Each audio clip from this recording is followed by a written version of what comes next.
কিন্তু রাখতে পারলো না, আমার জবাব দিয়েছে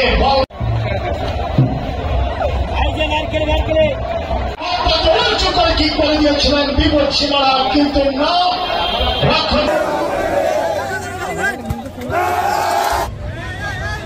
সিংহের প্রাচীর দিয়ে দাঁড়িয়েছে নগরচর শান্তি সংঘ প্রাচীর ভেদ করে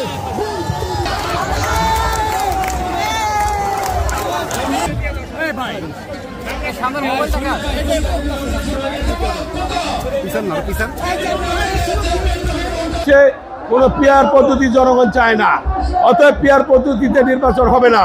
জাতীয় সংসদ নির্বাচন যেটা মাননীয় প্রধানমন্ত্রী ঘোষণা করেছেন সেভাবে নির্বাচন হবে ইনশাআল্লাহ।